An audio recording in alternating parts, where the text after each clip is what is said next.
What happens when a decorated military commander's past collides with corruption within the very system meant to protect him? Can one man stand against abuse of power and fight for justice when everything is stacked against him? Jonathan Reed's battle for freedom has just begun. Will he survive the system that tried to break him? Stay tuned to find out, and don't forget to like and subscribe for more intense stories.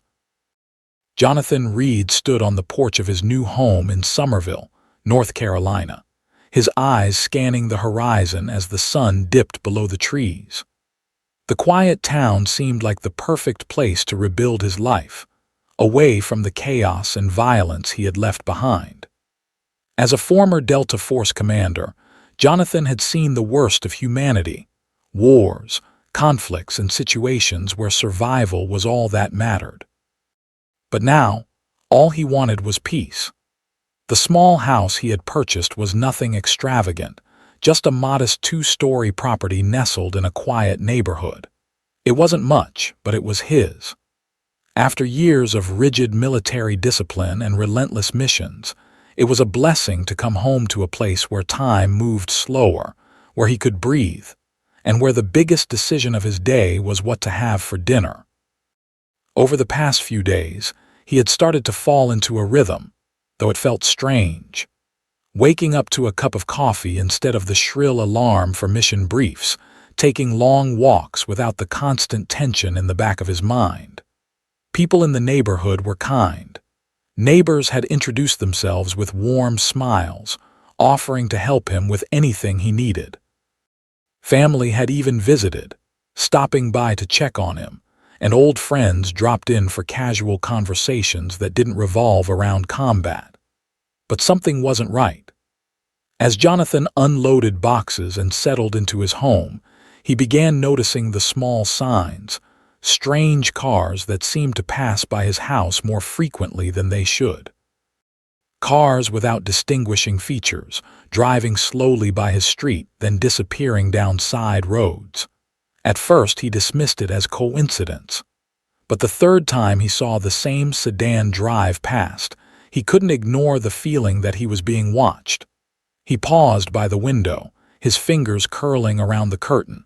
Something was off, but he couldn't figure out what.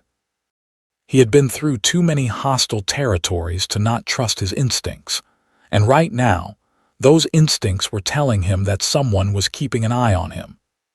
The evening had settled into its usual calm when Jonathan Reed heard a sharp knock at the door.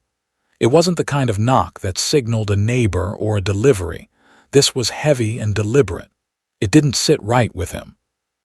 His instincts, honed through years of military service, kicked in immediately. Something was off. Jonathan walked to the door, his muscles tense, eyes scanning the exterior through the peephole. Two officers stood on the porch. Officer Michael Hunter, tall and commanding, wore an expression of authority that could make anyone feel small. Officer David Taylor, shorter but broad-shouldered, stood with his arms crossed, a scowl firmly planted on his face. Jonathan hesitated for only a second before unlocking the door and pulling it open just enough to speak. "Evening, officers. Can I help you?" Hunter's voice was crisp, laced with a sense of entitlement. "We've received reports of suspicious activity in the area. Mind if we take a look around?" Jonathan's brow furrowed. Suspicious activity. He felt his body go on high alert. "I've been here all evening and I haven't seen anything out of the ordinary." Taylor's gaze flicked over Jonathan's shoulder into the house. "We just need to make sure everything's okay," he said, his tone colder, stepping forward slightly. "Nothing to worry about." Jonathan's grip tightened on the door. He could feel the shift in the air, the unmistakable scent of intimidation. "You don't have a warrant. You're not coming in." Hunter stepped forward, his eyes narrowing, but his voice remained firm. "You sure you want to make this difficult?" His hand brushed the door, testing it. "I know my rights," Jonathan replied evenly. "You're not coming in without a warrant." Hunter exchanged a glance with Taylor. The unspoken communication passed between them, and it was clear they weren't going to back down easily. Without warning, Hunter placed a hand on the door, pushing it with deliberate force. Jonathan's heart raced, but his posture remained firm. "You're not welcome here," he said, stepping back but blocking the door. Taylor's hand shifted closer to his holster, a subtle warning that the situation was about to escalate. "We're just doing our job," Taylor growled, voice full of authority. "I don't care," Jonathan shot back. "You're breaking the law. I'm not letting you in." The officers' faces hardened, but instead of retreating, they pressed on. Hunter stepped into the doorway, pushing against the door again, his shoulder slamming into it with an unnatural force. Jonathan stumbled back but remained calm. His mind raced, assessing the situation. This wasn't just about a routine check. These officers weren't here for a conversation, they were here to control. "I told you no," Jonathan said, his voice low, steady. Hunter glared at him, eyes cold. "Don't make this worse, Reed." Jonathan held his ground, fists clenched at his sides. "You have no right to be here. You don't get to violate my space." The tension in the air grew thick. Taylor stepped forward, his hand brushing against his taser, ready for any sign of resistance. But Jonathan was already prepared, his mind calculating his next move, his body on edge, fully aware that this situation could escalate quickly. The officers weren't leaving. And Jonathan knew, despite their badges and uniforms, he wasn't about to back down. This was his home, and he wasn't going to let them take it from him. Not without a fight. The situation had already spiraled out of control. What began as an unwanted knock at the door now felt like a fight for Jonathan Reed's freedom and his dignity. The officers weren't just threatening his space. They were violating everything he had fought to protect in the years he spent as a Delta Force commander. As he stood at the threshold of his home, facing down two corrupt officers, Jonathan knew this moment was more than just a routine confrontation. It was the first of many battles to come. Hunter's eyes blazed with authority, and Taylor's hand hovered just inches from his holster, ready to escalate things further. Jonathan could feel the electricity in the air, the tension, the undeniable sense that these men weren't here to serve and protect, they were here to take. Without another word, Hunter lunged. His massive frame barreled forward, shoving Jonathan back with the force of a freight train. For a split second, Jonathan's mind froze, but only for a moment.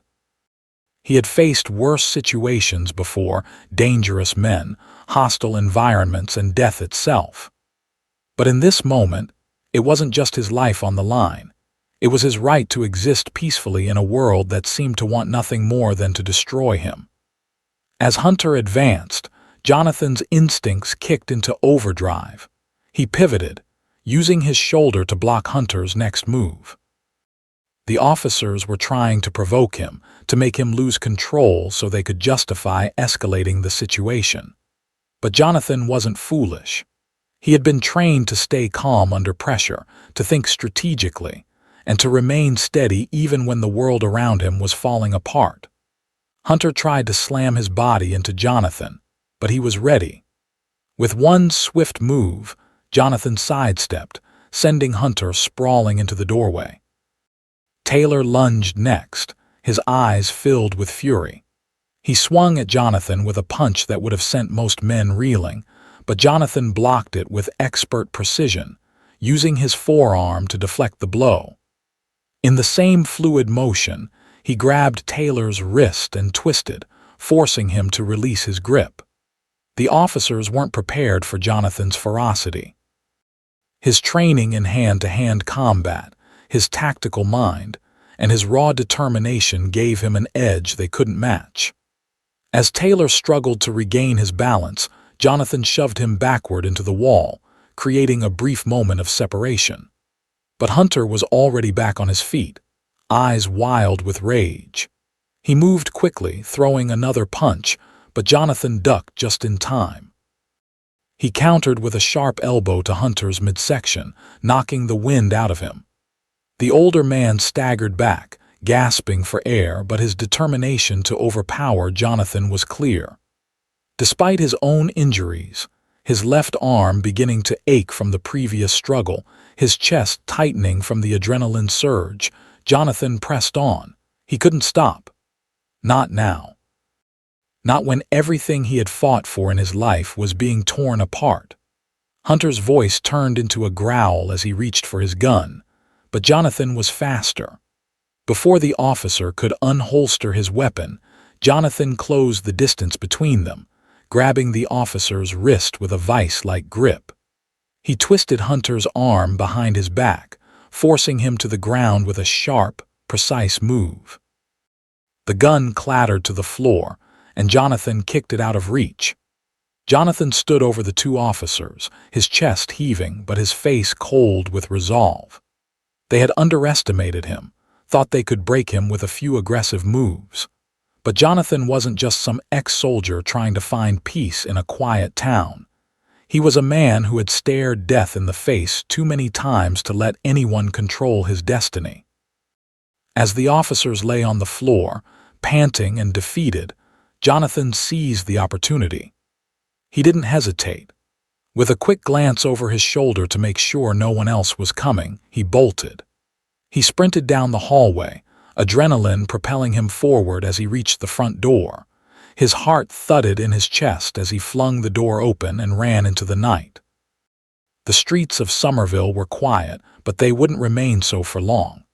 As Jonathan sprinted through the neighborhood, he could hear the faint sound of sirens in the distance.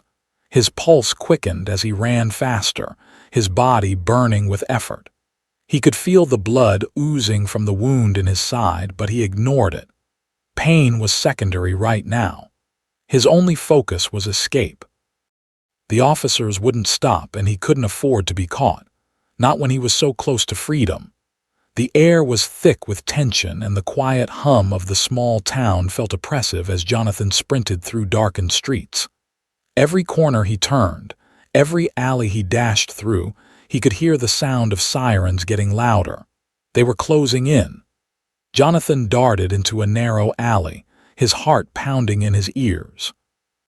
His legs screamed in protest as he pushed through the pain, his mind calculating the quickest route to safety. He couldn't allow himself to be caught. He had faced far worse before, but this was different. The officers weren't just pursuing him. They had friends in high places, and he was now being hunted by a corrupt system that would stop at nothing to silence him. As he rounded another corner, he heard the unmistakable sound of footsteps behind him. They were getting closer. He glanced over his shoulder to see the flashing red and blue lights of a squad car turn the corner, followed by two more. They were on him. The chase had begun in earnest. Jonathan pushed himself harder, the sound of his breath heavy and ragged as he focused on his escape. He ran through the streets, weaving between parked cars, cutting through backyards and alleyways. His mind worked quickly, calculating the safest route out of the neighborhood, but he knew they were relentless. He could feel the eyes of the world on him now. This wasn't just about a few rogue officers. This was about a system that had turned against him, and he was running from more than just the cops now. He was running from the very system that had once sworn to protect him. His breathing became labored and his body screamed for rest, but there was no time. He couldn't stop now. If he did, they would catch him. The sound of the sirens grew louder and louder until the night was pierced by the screech of tires as a car skidded to a halt just ahead of him. Jonathan veered to the left, barely dodging the vehicle as it blocked his path. In that moment, he knew the stakes had changed. They weren't just after him to arrest him. They wanted him gone. Dead or alive, they wouldn't stop until he was silenced. The chase was no longer about evading capture. It was a race for survival. And Jonathan Reed was determined not to lose. The chase through Somerville was only the beginning. As Jonathan Reed pushed forward, trying to stay one step ahead of the corrupt officers pursuing him, the battle for justice seemed like an uphill fight. But unbeknownst to him, help was already on the way. It came in the form of Sarah Lawson, an investigative reporter with an impeccable track record for uncovering corruption. Sarah had known about the police officers involved in the raid, Michael Hunter and David Taylor, long before Jonathan had ever crossed paths with them. Over the years, she had collected whispers, rumors, and piecemeal evidence of their unethical activities, illegal break-ins, stolen goods, and violent confrontations with citizens. But when she dug deeper, she discovered that their corruption was not just limited to isolated incidents. It had been a pattern, one that spanned years, and the scope of their abuse of power was staggering. One evening, while sifting through old case files and confidential police reports, Sarah uncovered something that could change everything. Hidden within a set of files, she found a series of documented incidents, break-ins disguised as investigations, evidence tampering, and fraudulent reports, where Michael Hunter and David Taylor had systematically terrorized and robbed the very people they swore to protect. These weren't just rogue acts. They were calculated actions that had been happening for years, and now the evidence was irrefutable. Sarah's heart raced as she made the connections, cross-referencing old case numbers with newly discovered documents. It was clear now, Hunter and Taylor weren't just guilty of violating Jonathan's rights. They were involved in an extensive criminal enterprise that had gone unchecked for far too long. Armed with this explosive information, Sarah knew she had to act fast. The truth needed to come out, and Jonathan was at the center of it. As she prepared to expose the evidence, Jonathan's name came up in her investigation, and it didn't take long for her to realize that his wrongful treatment was no accident. It was a direct result of the corruption that had taken root within the local police force. Sarah knew she had to find him fast. Meanwhile, Jonathan had reached out to someone he trusted within the department, Alex Turner, a seasoned detective known for her reputation of honesty and integrity. Alex had spent years trying to expose the corruption within the department, but her attempts had always been blocked by powerful forces. However, when Jonathan contacted her, something shifted. Alex knew the risk she was taking by aligning with him, but she was tired of watching good men and women suffer because of a system that protected the wrong people. Alex's decision to stand by Jonathan was not an easy one. But after hearing his side of the story and understanding the scope of the corruption that was threatening to swallow the town, she knew she couldn't let it continue. She agreed to help him gather the necessary evidence to take down Hunter and Taylor once and for all. With Alex's inside knowledge and Sarah's journalistic expertise, they formed an unlikely but powerful alliance. Together, they would expose the officers' corruption and bring justice to those who had suffered in silence for far too long. The story had taken a sudden turn. What had seemed like an isolated incident of police brutality was now unraveling into something much larger and more dangerous. But for Jonathan, the fight had just begun. He wasn't running anymore. He was preparing for war. The courtroom was filled with tension as the final chapters of the story unfolded. Michael Hunter and David Taylor, once revered as powerful figures within the police department, now sat at the defendant's table, their arrogance replaced by apprehension. The evidence against them was undeniable. Sarah Lawson's meticulous investigation, Alex Turner's inside knowledge, and the testimonies from victims they had wronged had all come together to expose the depth of their corruption. As the prosecution presented their case, the courtroom remained silent, hanging on every word. Michael Hunter and David Taylor had tried to manipulate the system for years, but now the weight of their own actions was crashing down on them. Their once confident demeanor faltered as each piece of evidence was laid bare for the world to see. The judge, a woman known for her no-nonsense approach to justice, delivered the verdict with unwavering certainty. "Detective Michael Hunter," she announced, found guilty on all counts of abuse of power, illegal searches, and corruption. You are hereby sentenced to 15 years in prison." The words echoed through the room, a verdict that had been years in the making. Officer David Taylor, the judge continued, found guilty of the same charges. Your sentence is 12 years in prison. Hunter and Taylor, their faces pale and defeated, could only stare ahead, knowing there was no escape. The power they once held had been stripped away, and they were now just ordinary criminals, bound by the law they had once manipulated. Their illegal activities had caught up with them, and the consequences were undeniable. Outside the courtroom, Jonathan stood tall, a quiet but fierce sense of victory radiating from him. His fight for justice had been long and hard, but it was finally over. The battle had cost him dearly, his peace, his home, and his sense of security, but the victory was sweet. Hunter and Taylor would never be able to harm anyone again. Yet, as he stood there, Jonathan knew his life would never be the same. The system had shown its ugly side, and he had seen firsthand how easily it could be corrupted. But instead of retreating into the shadows, Jonathan chose to continue his fight. He began working with civil rights organizations, focusing on helping those who had been silenced and oppressed by the very institutions meant to protect them. He had been through hell, but the fire within him was far from extinguished. Jonathan's mission was clear: to make sure the justice he fought for continued to burn bright, to protect the voiceless, and to never forget the battle that had changed his life forever. The story of Jonathan Reed serves as a powerful reminder that no matter how insurmountable the odds may seem, perseverance and the pursuit of justice can lead to triumph. Even when faced with overwhelming corruption and personal sacrifice, Jonathan never gave up.